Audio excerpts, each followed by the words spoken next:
Good morning, students. In today's class, we will be dealing with a chapter from your Unit 8, that is Biology in Human Welfare. Okay, the chapter that I will be dealing with is known as Human Health and Diseases. Here in this chapter, we will be studying what is health, and there are certain types of diseases, okay, which we will be studying in detail. We will study about cancer, we will study about AIDS, we will study about different bacterial diseases, fungal diseases, helminthic diseases, viral diseases. Okay, we will study about immunity, we will study about vaccination and how immunization is done. Okay, all these topics will be covered under this chapter, Human Health and Disease. This is the chapter 8 coming under your Unit 8, which is Biology in Human Welfare. Okay, so we will move on to the chapter now. The chapter name itself is Human Health and Disease. Okay, now what is health according to you all? If you look at the explanation, health could be defined as a state of complete physical, mental and social well-being. Okay, so health could be defined as a state of complete physical, mental and social well-being. If a person has to be called healthy, he has to be healthy physically, mentally as well as his social relationship in the society should be very good. Okay, health is not only with reference to our physical body, it also refers to our mental health. Okay, our mental health should also be proper. Then social well-being, how you live in the society. Okay, how you interact with the society. Is your interaction with the society a kind of healthy. Okay, if all these states are fulfilled, only then you will be called as a healthy person.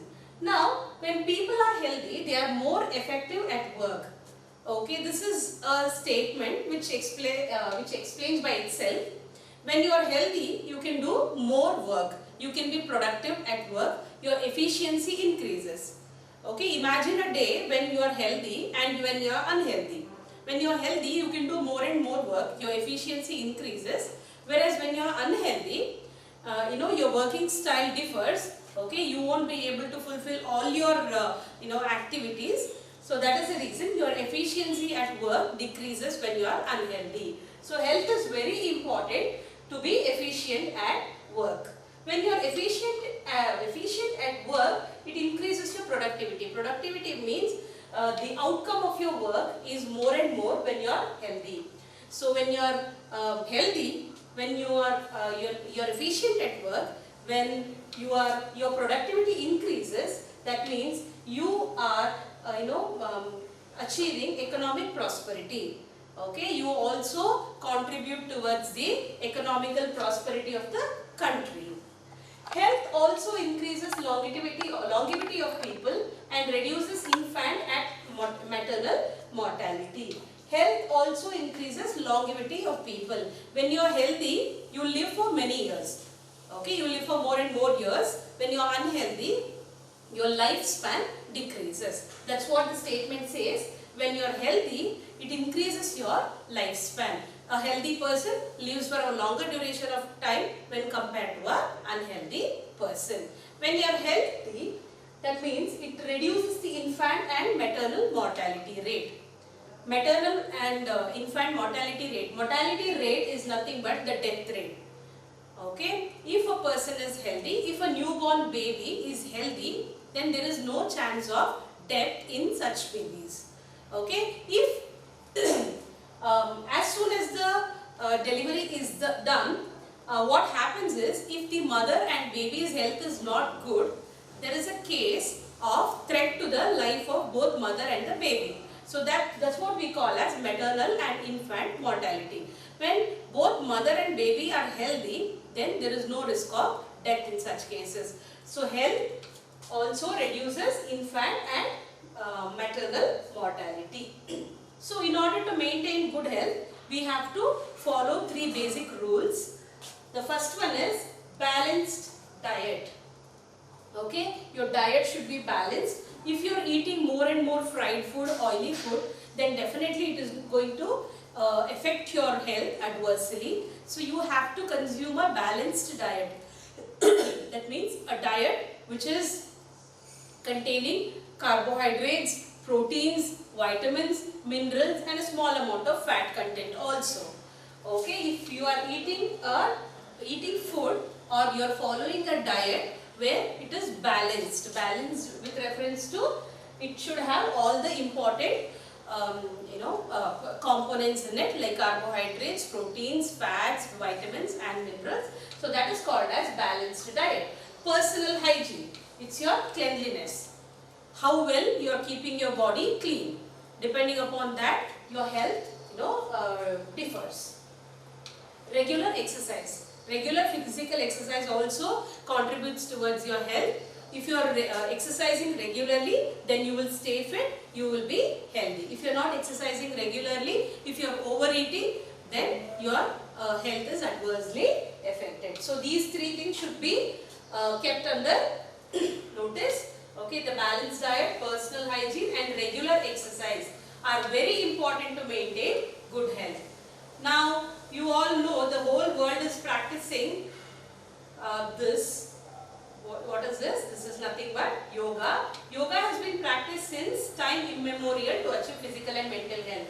You know that yoga is trending now. People are knowing the benefits of yoga and moving more and more towards this yoga. So when you do yoga, it has been practiced since time immemorial. That means we Indians especially, we are following yoga since many years. Okay. Now, if you practice yoga, then it leads to your physical and good mental health. Now, what are the factors that are necessary for achieving good health? Okay, what are the factors that are necessary for achieving good health? In order to achieve good health, you need to have awareness about diseases and their effect on different bodily functions. Okay, as a normal human being, you have to be aware of different diseases that might affect you if your lifestyle is not proper. Okay, so you have to be aware of different diseases and their effect. How those diseases, if you are affected by those diseases, how it is going to affect your bodily functions. Okay, vaccination.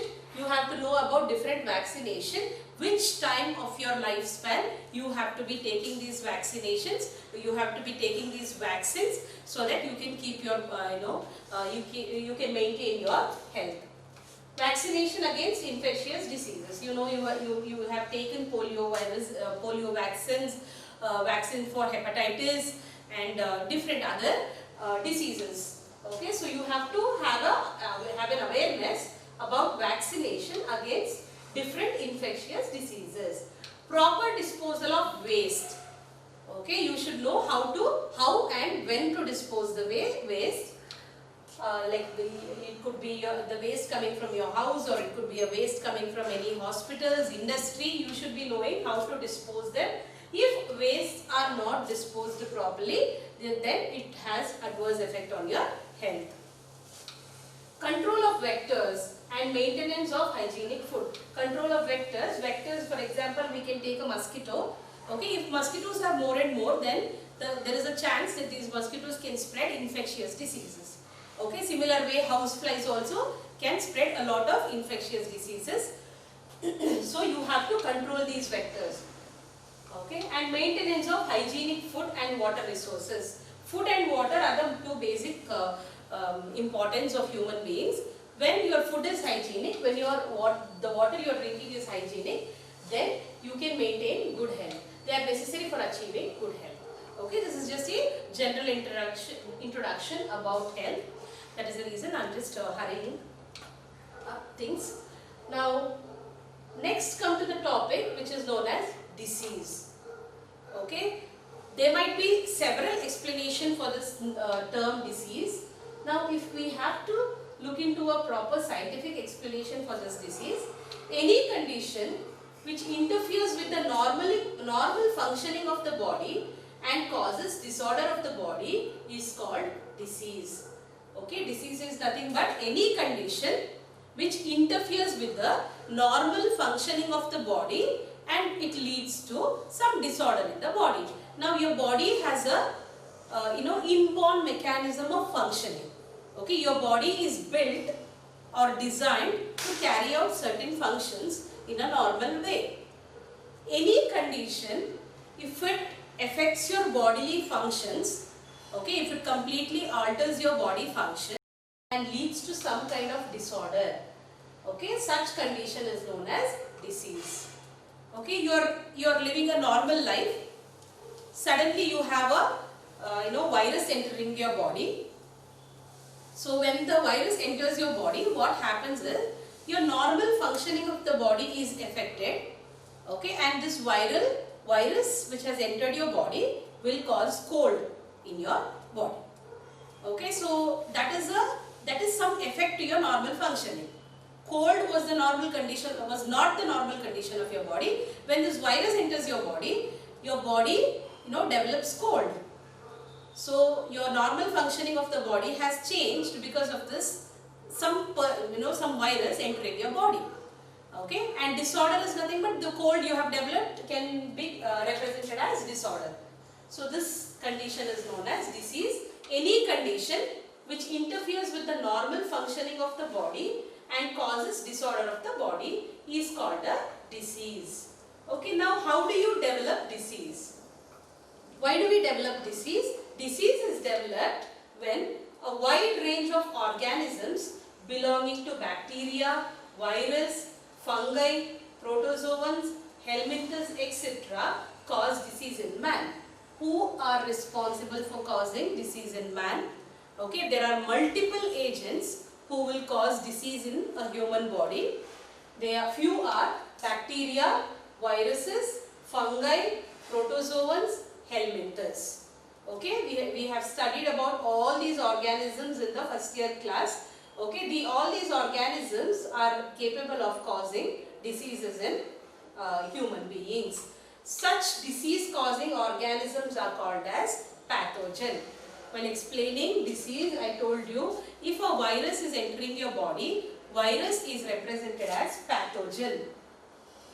Okay, because when the virus enters your body, it is going to completely destroy the normal functioning of the body and it develops cold in your body. So this virus can be known as, it can be represented as a pathogen, and the cold that you have developed can be represented as a disease.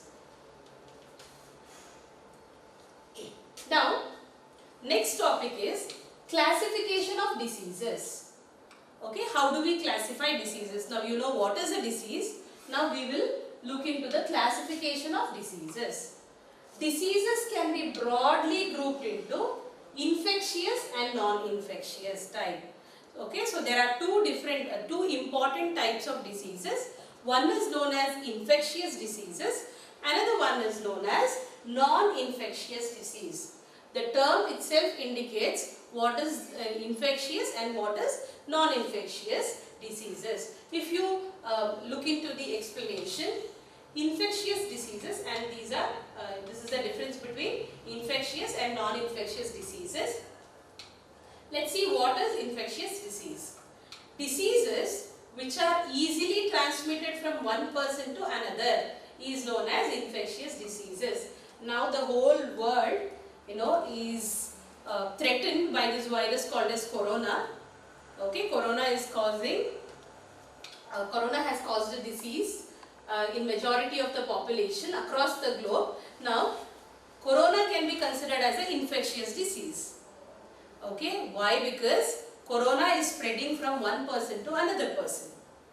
So while corona can be represented as an infectious disease, so now you read this: diseases which are easily transmitted from one person to another person. If the disease is transferred from one person to another person, such diseases can be known as infectious diseases. Then what are non-infectious diseases? Diseases which are not transmitted from one person to another. Okay, now imagine, here I gave the example of corona. Here I am giving an example of night blindness. Okay, a person is having vitamin A deficiency, so he has developed night blindness. Night blindness is not an infectious disease. A person who is staying along with that person in the same house cannot get night blindness, because this person has got like staying in the same house has night blindness. That will not happen. Okay, such diseases which are not transmitted from one person to another. Any disease which if it does not spread from one person to another, it is known as non-infectious disease. We can also take an example of cancer. As you all know, if a person is getting cancer in a family, not necessary that the whole family will get cancer. However, if a person is catching cold, if a person has cold, okay, there is a chance that almost everybody in the family will get cold within few days, because the cold is an infectious disease. It will transfer from one person to another, whereas diseases like color blindness, scurvy, cancer, night blindness, scurvy and cancer, they do not transfer from one person to another person. Such diseases are known as non-infectious diseases. Such diseases are due to extrinsic factors. Extrinsic factors refers to the factors coming from outside. Okay, it is not present in my body, it is coming from outside. For example, I gave you the example of cold. Cold is caused due to a virus called as rhinovirus.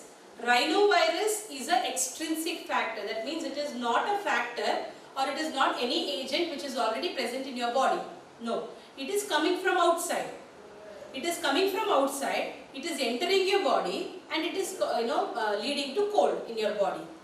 So virus can be considered as extrinsic factors. Example, here I have given pathogens. So any pathogen coming from outside, entering your body and developing a disease can be called as extrinsic factors. Factors coming from outside.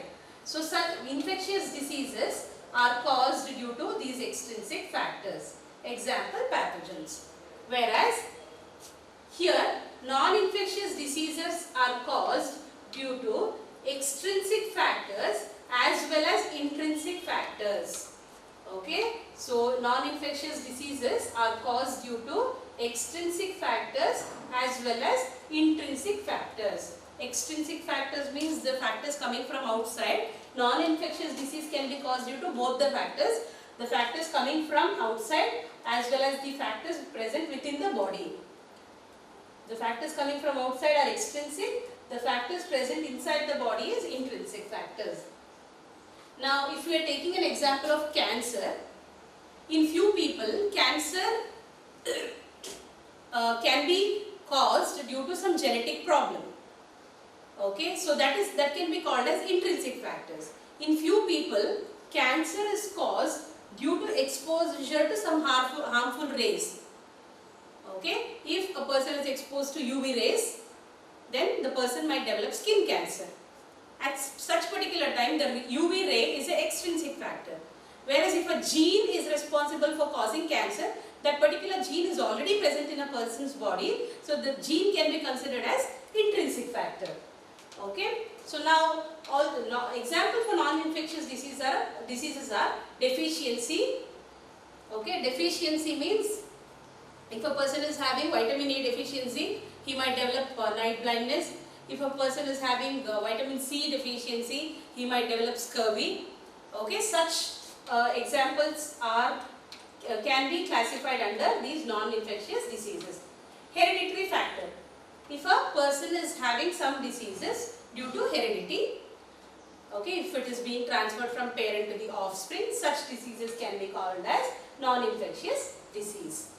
Then the last difference between infectious and non-infectious diseases are that public health and personal hygiene reduces the probability of disease.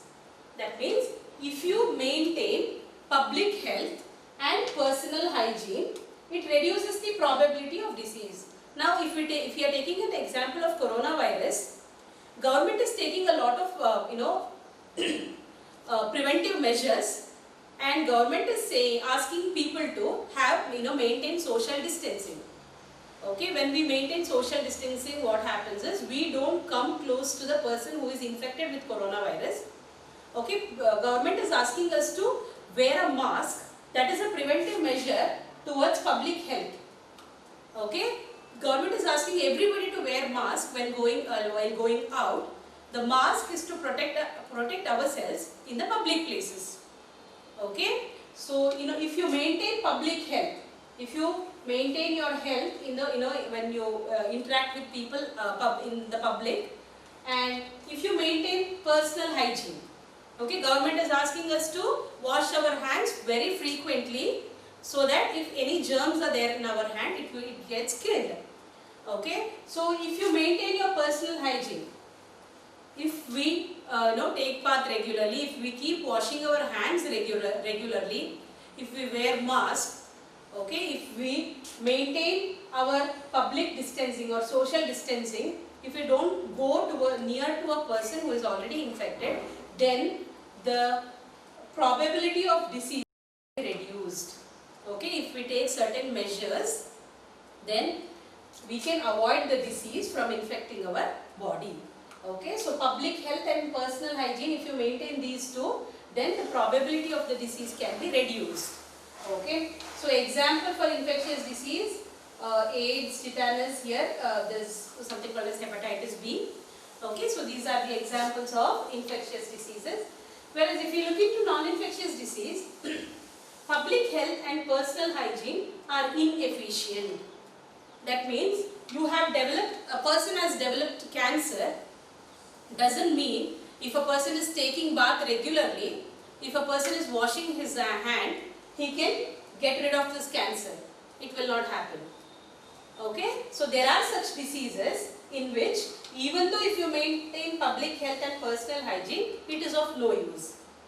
Okay, people who are very hygienic, who take bath 2 times a day, who wash their hand frequently, who do not go and mingle with people in the public, okay, can also develop these non-infectious diseases. Okay, so even if you maintain public health and personal hygiene, it is of no use in case of non-infectious diseases. Okay, I hope the difference between infectious diseases and non-infectious diseases are clear to you. Here you can take an example of normal cold, or if you take the example of corona, that would be better. If you take the example of cancer in non-infectious disease, so that makes a best example in this case. Now, I have already told you, pathogens are any infectious organisms which has the capacity to cause disease. Okay, there are different types of pathogens: bacteria, virus, fungi, helminthic diseases, and such type of organisms are known as pathogens. In this chapter, we will be studying about bacterial disease, fungal disease, protozoan disease, viral diseases, and helminthic diseases. Okay, let's begin with bacterial disease. The first bacterial disease that we will be studying is typhoid. Okay, you might be aware of this disease known as typhoid. It's a common type of disease. Pathogen. Okay, typhoid, it comes under bacterial disease, so it is quite evident that typhoid is caused by a bacteria. Which bacteria causes typhoid? A bacteria known as Salmonella typhi causes this disease called as typhoid. Here I have mentioned Salmonella typhi is the bacteria which causes typhoid. Okay, we are studying typhoid under bacterial diseases. So the pathogen which causes typhoid, or the organism which is responsible for this typhoid, is Salmonella typhi. It is a bacteria. It is a pathogenic bacteria. Pathogenic bacteria means any bacteria which has the capacity to cause a disease is known as pathogenic bacteria. It causes typhoid fever in human beings. Okay. So now, how these bacteria enters our body? Now, these pathogens enter our body through contaminated food and water. Okay, if you drink contaminated food or contaminated water, generally our parents, they advise us not to have food from outside or not to have the street food because it will be contaminated. Okay, if you are eating a contaminated food and if you are drinking contaminated water, the food that you are eating, the water that you are drinking, if it has Salmonella typhi, this bacteria in it, then as soon as you drink the water, as soon as you eat the food contaminated with Salmonella typhi, the food and the water enters your, as the food and water enters your small intestine, along with the food and water, the Salmonella typhi also enters your body. Initially, it affects your small intestine. Okay, it infects your small intestine. Here you can see these pathogens. When I say these pathogens, Salmonella typhi, they generally enter the small intestine through contaminated food and water and migrate to other organs through blood. Initially, the Salmonella typhi, if you are drinking a contaminated water and if you are eating contaminated food where the food and water has Salmonella typhi in it, okay, which has reached the food and water from some source. Okay, at such particular time, Salmonella typhi enters your small intestine, it infects your small intestine, then it spreads to other parts of your body through blood. Okay, it spreads to other organs of your body through blood. Initially, it infects your small intestine, then it migrates to other organs through blood. Now, what are the symptoms of the disease? Okay, typhoid is generally referred as typhoid fever. Okay, now sustained high fever. Sustained high fever means the fever does not subside. Okay, the person who is having, who is infected with Salmonella typhi, that person, he will be having continuous fever, okay, without the fever subsiding. Generally, the temperature will be 39 to 40 degrees Celsius. The normal human body temperature is 37 degrees Celsius. Whereas the person, if he is having typhoid, then the temperature of the body will be 39 to 40 degrees Celsius, which is way high. Weakness. The person will the person will be very weak. Stomach pain. I have already told you, Salmonella typhi infects the small intestine. Okay, since this bacteria infects small intestine, generally the person will be having lot of stomach pain, constipation, okay, difficulty in passing the stool, headache, loss of appetite, okay, the person will not be hungry, okay, he will lose his appetite, intestinal perforation, okay, intestinal perforation is nothing but holes in the wall of intestine, okay, the intestine will be having its own wall, okay, so if there is holes in the wall of intestine, that's how it infects the small intestine. Salmonella typhi, it enters the small intestine, it starts creating small pores in the intestinal wall, which leads to severe stomach pain. And death may occur in severe cases. If typhoid is, it is very severe, if the fever is not subsiding in that person, it may lead to death also in severe cases. Now, how to detect typhoid? This is a very important question for 1 mark. Okay, typhoid fever could be confirmed by Weidel test. In the laboratory, they conduct a test called as Weidel test in order to see if a person is typhoid positive or typhoid negative. They conduct a lot of tests. However, Weidel test is a test conducted in order to detect if a person has been infected by Salmonella typhi or if a person is having typhoid. Now, this is a very interesting topic. A person called as Mary Mallon. Okay, there was a person called as Mary Mallon. Her nickname is Typhoid Mary. What happened is, this Mary Mallon, she had typhoid for many number of years. However, the severity of the typhoid was not more. That is the reason she did not get hospitalized. She was a carrier of typhoid for a very long time, she was actually a cook. She used to cook food for others. As long as she cooked and served food to others, people who ate food from, food prepared in her hand, they were infected with typhoid. Okay, so without knowing, she has infected so many people that we call her Typhoid Mary. Okay, so there was a person called as Mary Mallon. Her nickname is Typhoid Mary. She was a cook by profession. She was cooking food for people and was a typhoid carrier. Okay, she had typhoid in her body, who continued to spread typhoid for several years through the food she prepared.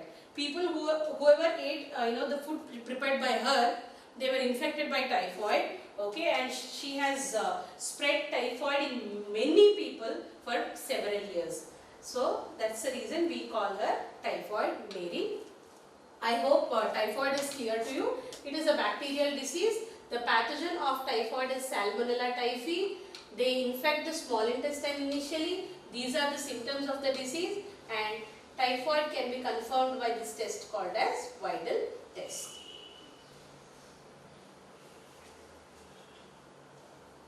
The next bacterial disease which we will be dealing with is pneumonia. Okay, so this is the next bacterial disease. The first bacterial disease that we dealt with was typhoid. The second one is pneumonia. Pneumonia is caused by the pathogen Streptococcus pneumoniae. Okay, Streptococcus pneumoniae and Haemophilus influenzae. Okay, pneumonia is a disease and the pathogen responsible for this pneumonia is Streptococcus pneumoniae. Okay, majority of pneumonia cases are caused due to Streptococcus pneumoniae, whereas Haemophilus influenzae also is responsible for causing pneumonia. Now, pneumonia, they infect the alveoli of the lungs. Typhoid, Salmonella typhi, always infects the small intestine of the person, whereas these pathogens, if they enter your body, they infect alveoli. Alveoli we have studied while studying the structure of lungs. Alveoli is nothing but the air sac or air bag which is present in your lungs. Okay, we have this nasal passage leading to pharynx. Then we have trachea dividing into bronchi and then bronchioles. At the end of bronchioles, we have these small air-filled sacs known as alveoli. You know the structure of lungs.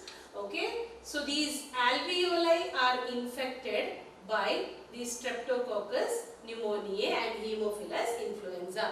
As soon as they enter our body, they go and attack these alveoli. When they attack alveoli, what happens is alveoli get filled with fluid. Okay, generally alveoli is a structure designed to store oxygen in it or air in it. However, when these bacteria, okay, when Streptococcus pneumoniae, it infects the alveoli, what happens is a kind of fluid gets accumulated inside the alveoli. In place of air, there is some fluid getting accumulated inside the alveoli. When this fluid accumulates, what happens is there is severe problems in respiration. When this alveoli is meant for storing air, okay, especially it receives the oxygen, it transfers oxygen to the blood, it carries carbon dioxide from the blood and send it back to your trachea, so that it can come out of your nasal passage and the nostrils. Okay, imagine in that particular air bag, now a fluid is filled. Exchange of oxygen and carbon dioxide does not happen in a normal way. Okay, how it was happening before the infection. So what happens is the person who is infected with this particular bacteria finds it very difficult to breathe. Okay, there is problem in breathing. That's what I have referred as severe problems in respiration. Respiration is nothing but breathing. Okay, now symptoms of this disease. What are the symptoms of pneumonia? Fever. Okay, the person will be having fever. Chill. Chill means the person feel cold. Okay, very cold actually. Cough, headache. In severe cases, lips, fingers, fingernails may turn grey to bluish in color. Okay, in severe cases what happens is the fingernails and the lips of the person, if the infection is very severe, it turns into bluish in color. Now, how a normal person gets this pathogen in his body? Okay, how these bacteria enters a person's body? Now, a healthy person acquires the infection by inhaling the droplets or aerosols released by an infected person, or even by sharing glasses and utensils with an infected person. Now, imagine a person is already having pneumonia. Okay, we will consider this bacteria Streptococcus pneumoniae. Okay, the person is having pneumonia. He is infected with this Streptococcus pneumoniae. Okay, and this person is standing next to you, or a person or an infected person is sitting next to you in the classroom or in any public places. Imagine that person coughs or sneezes. Okay, if the person is coughing or sneezing, some kind of drops, forcefully it comes out of the infected person's mouth or nose. Okay, those little drops are known as droplets. When these droplets are carried in the air, it is known as aerosols. Okay, imagine an infected person is sitting next to you, he sneezes. Okay, the droplets or little drops comes with lot of force out of that person's mouth, and you are sitting next to that person very close. You inhale. Okay, when you breathe in, those droplets or aerosols that has come from that person's mouth, it enters your nose. Okay, when it enters your nose, it goes to your lungs, it reaches the alveoli, and it starts producing this fluid. So you develop a problem in breathing. Then when you are then finally you will be diagnosed with pneumonia. Okay. Now otherwise, not only direct inhaling droplets or aerosols, if you share glasses and utensils with an infected person, imagine a person is having pneumonia, he has touched his nose, and after that he is touching glass, utensils, books or whatever it is. If you are touching the same books, same glasses or same utensils used by the infected person, you also, and again you touch your nose, okay, you might develop, there is a risk of developing pneumonia. Okay, so this is about pneumonia. It is caused by pathogen Streptococcus pneumoniae and Haemophilus influenzae. These are the symptoms of the disease, and this is like which part of the body gets affected, and this is source of infection, how a person is getting gets the infection. Then we are done with bacterial diseases. There were two bacterial diseases we have studied, typhoid and pneumonia. Typhoid is caused by a bacteria known as Salmonella typhi. Pneumonia is caused by a pathogen known as Streptococcus pneumoniae. You can also mention Haemophilus influenzae. Now we will move on to viral diseases. Okay, if we talk about viral disease, the only one disease that we have to study in common is common cold. Okay, the one disease which is of high importance, it comes under viral diseases, common cold. Okay, generally we get cold. Okay, especially the kids, they develop cold very frequently. The pathogen or the organism responsible for this common cold is rhinovirus. Common cold is not life-taking. Okay, it is not very severe. It is we cannot consider it as dangerous. However, it is a kind of disturbance to our body function. Okay, so the common cold is caused by type of viruses known as rhinoviruses. So which part of the body gets affected? They infect the nose and respiratory passage, but not the lungs. Okay, in case of, if you compare this common cold with pneumonia, in pneumonia, the body part that gets infected is lungs, the alveoli or the air bag which is present inside the lungs. However, in common cold, these rhinoviruses, they don't affect the lungs. Okay, they affect your nose and respiratory passage. Okay, respiratory passage, when I say this nasal passage and the trachea it infects but not the lungs. Droplets resulting from cough or sneeze of an infected person. Okay, I have already mentioned while explaining pneumonia, if a person is having cold, if the person is sneezing or coughing next to you, then the drops coming out of that person's mouth, okay, when it is mixed with air, if it is inhaled by you, then you will directly, you will develop cold. If you inhale it directly or transmitted through contaminated objects such pens, books, cups, doorknobs, computer keyboard or mouse, etc. Okay, and cause its infection in a healthy person. If your friend is having cold, okay, he has touched his nose or she has touched her nose, and if they are opening the door, if they are turning the doorknob or if they are touching the door and opening the door, then what happens? If you are touching the same door again, then the virus which is present on that particular surface will be transmitted to your hand, and if you touch your hand, touch your nose with the help of your hand, then the virus which is present in your hand will enter your nasal passage. Okay, if you touch not only doorknobs, as I have mentioned, if you are touching the pen, book, cups, computer keyboard or mouse, etc., touched by the person who is already having cold, then you will get infection. Symptoms of this disease. Okay, if we look into the disease of common cold, we all are aware of this and we generally develop these symptoms. Nasal congestion. Nasal congestion is your nasal passage, you feel that there is some blockage. That is because your nasal passage, what happens is, it swells. When there is infection, it swells. So that is the reason you feel, and when it swells, it produces a lot of mucus. Okay, in your nasal passage, like when it swells or when the cells it swells, what happens is it produces a lot of mucus.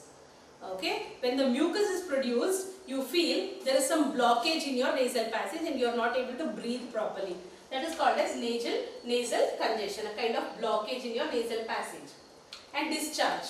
When you have cold, the mucus keeps coming out of your nose. That is known as discharge. Sore throat. Okay, some kind of pain in your throat. Okay, we generally say throat pain. We don't use the term sore throat. Hoarseness. Hoarseness is when your voice changes. Okay, you all might have observed when you have severe cold, your voice changes. Okay, so that is hoarseness. Cough. Generally we cough. Headache, tiredness, which usually lasts for 3 to 7 days. It is not very severe. After 3 to 7 days, actually the symptoms subside and we will be recovered from this common cold. So if we have to recall the contents, then under viral disease we will be studying common cold. Okay, under common cold we will look into the pathogen. The pathogen which causes common cold is known as rhinovirus. Okay, the part they infect is nose and the respiratory passage. Here are the symptoms and here is the source, how we actually get a normal healthy person gets the infection. Okay students, we are done with your bacterial disease, and also I explained about common cold which comes under viral disease. Okay, the next type of pathogen we will be dealing with is a protozoan.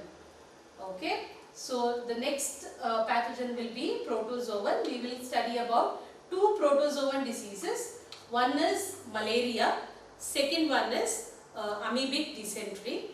Okay, first we will study about amoebic dysentery, then we will come to this disease known as malaria. However, it should be remembered that under protozoan diseases, if they are asking in the examination, you will have 2 options. One is malaria Another one is amoebic dysentery. First we will deal with amoebic dysentery. Okay. Amoebic dysentery, or it's also known as amoebiasis, is a type of protozoan disease. Okay, this is one of the protozoan diseases.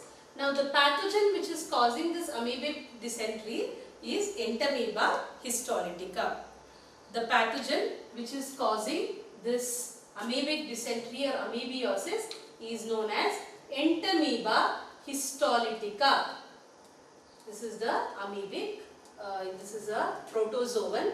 Entamoeba histolytica is a protozoan which causes this disease known as amoebic dysentery. Let me mention a point here that the pathogen as well as the diseases caused by these pathogen are very important questions for your examination when we look into the look from the perspective of your examination. They'll either ask you, they'll give you the pathogen, then they'll ask you the disease it causes, or they'll give you the disease and they'll ask for the pathogen that it causes, that is that causes that particular disease. Okay, so it's very important to know both the pathogens and the type of diseases those pathogens are causing. So you should know if it is asked in the examination which pathogen causes amoebic dysentery, then you should be able to write Entamoeba histolytica. So this disease is also known as amoebiasis. So it is a protozoan parasite. It is a protozoan parasite. I already mentioned amoebic dysentery is a protozoan disease. Now which part of the body gets infected from this amoebic dysentery? Here you can see large intestine of human. While dealing with typhoid, I mentioned that Salmonella typhi, which is the causative agent or the pathogen of typhoid, it directly enters your small intestine and causes the infection. Here in case of Entamoeba histolytica, where it is a protozoan, it infects your large intestine. Okay, the large intestine is the first place of infection. What are the symptoms of the disease? The name itself indicates, it says amoebic dysentery. So the symptoms: constipation, abdominal pain and cramps. Okay, constipation is problem with passing the stool. Abdominal pain, since the pathogen is infecting the large intestine, okay, it causes lot of abdominal pain, that is the pain in your lower stomach. Cramps, you know how like sometimes we develop cramps in our leg, hand. Okay, the similar way cramps will be developed in the abdomen, which leads to severe pain in the stomach. Stools with excess mucus and blood clots. Okay, when a person is passing stool, the stool comes out with excess mucus. It looks a little slimy. Okay, because it contains excess mucus, and there will be blood clots in the stools. Okay, now vectors. While studying this human health and disease, it is very important to know this term vector. Vector is any agent which causes the pathogen to the host. Okay, imagine malaria. In case of malaria, human beings are the host. Host means when we receive somebody, we are known as host. Okay, in case of malaria, human beings are the host. The protozoan, Plasmodium protozoan, is the pathogen. Okay, human beings are the host. We receive the pathogen, and the pathogens are known as Plasmodium. They are kind of protozoans. We will study the protozoan disease or the malaria in detail. Okay, this Plasmodium, it cannot directly come and attack the human beings. Even though they are the pathogens which causes malaria in human beings, it directly cannot enter the human being's body. So, it is searching for somebody who will take this Plasmodium to the human body. This somebody is Anopheles mosquito, female Anopheles mosquito. So, female Anopheles mosquito is known as a vector. Vector is a agent which carries the pathogen to the host. Okay, I hope this is clear to you. Vector is any agent who will carry the pathogen into the host body. Okay, so in case of amoebic dysentery also, we need a vector who will carry this entamoeba histolytica to human body. So those vectors are house flies. Okay, the normal flies that we see in our house, they are known as house flies. They act as carriers to transfer parasite from feces of infected person to food and food products, thereby contaminating them. I told you here, when a person is having amoebic dysentery, he passes stools. Okay, the term stool and feces both are same. Okay, the stool and the feces both are the excreta of human beings. Okay, the human waste is excreted out of the body. That waste is known as stool or feces. Imagine a person is infected by entamoeba histolytica. The person has developed amoebic dysentery. Okay, this person passes stool, okay, or excretes this feces with mucus and blood clots. This person's stool is having this pathogen entamoeba histolytica. Imagine a housefly is sitting on the feces or the stool of this infected person, and the housefly is coming and sitting on the food and food products which is present in your house, and you consume this food, then you will develop the disease. Understood? A person who is having amoebic dysentery will pass out entamoeba histolytica in his stool. If the house flies are sitting on the stool and they are coming and sitting on your food and food products, and by mistake you end up eating this food and food products, your body will be contaminated. Okay, already the food is contaminated. Okay, when you eat these food and food products, you will develop this disease called as amoebic dysentery, because entamoeba histolytica has entered your body through this food and food products. Okay, now again the sources: drinking water and food contaminated by the fecal matter are the main source of infection. Okay, the person has passed stools and entamoeba histolytica is present in his stools. This stool gets mixed with your drinking water or food with the help of these houseflies, then you will also get infected, because they are the main source of infection. I hope this is clear to you. A person is having amoebic dysentery will develop these symptoms: constipation, abdominal pain, cramps, stool with excess mucus and blood clots. The organism responsible for this disease is entamoeba histolytica, and we need a vector to carry this entamoeba histolytica from one place to another place. Okay, so the vectors here are houseflies. What they do is, they sit on the feces of the infected person, they come and sit on your food and food products, they will contaminate your drinking water and food.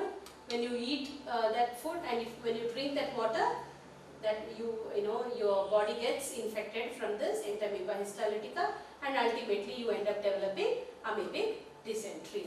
This is all about amoebic dysentery or amebiosis. This is one of the protozoan diseases. Next we will move on to the important type of protozoan disease, which is malaria.